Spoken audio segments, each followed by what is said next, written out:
तो जैसे ईमानदार जो पुलिस वाले हैं, बहुत ही तेज तर्रार हैं, उनका ट्रांसफ़र पे ट्रांसफ़र होता है और बहुत बार तो उनकी हत्या भी हो जाती है, परिवार को धमकाया जाता है। तो क्या कभी आपके साथ ऐसा हुआ है, आपको धमकी मिली या फिर आपको डर लगा है? मैं अभी इसके पहले मैंने आपसे कहा था कि मैं पूर्ण रूप से ईश्वरवादी हूँ।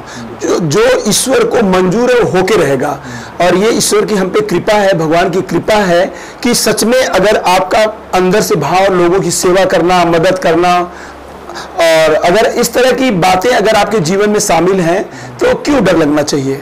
हम बेवजह किसी को तकलीफ नहीं देते, बेवजह किसी को मतलब पीछे नहीं पड़ते, किसी को दंडित नहीं करते। और सुधार के लिए जैसे माँ बाप, भाई बहन, घर के गार्जियन अगर सुधार के लिए कभी कोई डांट दिया प्यार से और उसका मतलब समझा दिया कि मैंने आपको इसलिए डांटा था, इसलिए। और एक बात और है, काम के दौरान मुझसे गलती भी होती है, अगर सच में मैंने गलती किया है तो मैं उस व्यक्ति के घर तक जाकर क्षमा मांग के आता हूँ, भैया काम के दौरान मुझसे गलती हो गई, प्लीज दिल पे मत लेना। तो वो अच्छा क्यों फिर हमें कोई ढूंढेगा, क्यों हमें कोई मारेगा, क्यों मेरे बारे में विचार करेगा। और छोटी मोटी चीजें हैं ये है कि जैसे कई बार घर के बच्चे अपने माँ बाप से नाराज आते हैं, इस तरह से कुछ लोग नाराज हो जाते होंगे, लेकिन थोड़ी दिनों बाद उनको पता चलता है अरे वो बंदा तो मेरे लिए ही ये बात कह रहा था, तो मुझसे लोग ज्यादा बहुत देर तक नाराज नहीं रह पाते हैं। ये मेरी कोशिश रहती है इसलिए। और बच्चे भी बहुत कुछ ऐसे ही हैं, मतलब उनका भी किसी से कोई लेना देना नहीं, अपने काम से काम रहते हैं।